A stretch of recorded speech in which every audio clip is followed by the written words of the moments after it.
What's up, everybody? Happy day 15 of Black History Facts.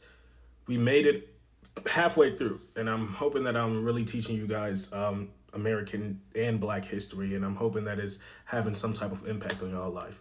But today we're going to be talking about something a little darker. Meet Reverend Isaac Simmons. Reverend Isaac Simmons, he owned over 270 acres of debt-free Amity County land, and his family had owned it since 1887. Obviously, it was very unusual among black families in the South, where racism and poverty had posed obstacles to economic advancements for generations. He worked amazingly hard with his children and grandchildren, and he produced crops and sold the property's lumber. A rumor had spread in 1941. In 1941, a rumor had spread that there was oil in the southwest Mississippi.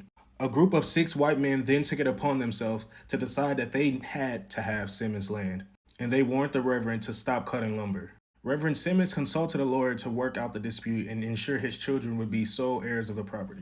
And on a brutal Sunday, March 26, 1944, a group of white men arrived at the home of Reverend Simmons' eldest son, Elridge, and told him to show the property line. He agreed to do so, but while Eldridge Simmons rode with the men in their vehicles, they began to beat him and shout that Simmons' family thought they were smart N-words with the hard R, for consulting a lawyer. After they dragged him out of the house, they ordered Reverend Sims out of the car, and then they killed him brutally, shooting him 3 times and cutting his tongue.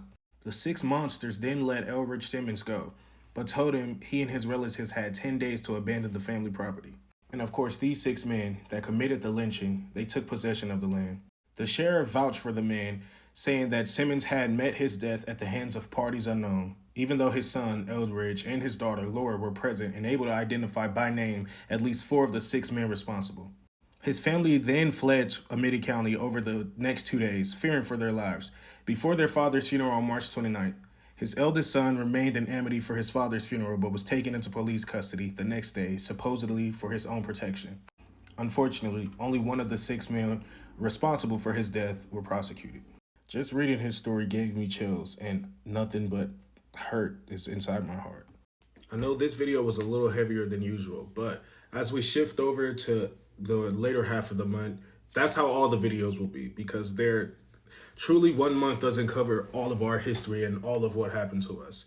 So I will try to make this a continuing series after Black History Month.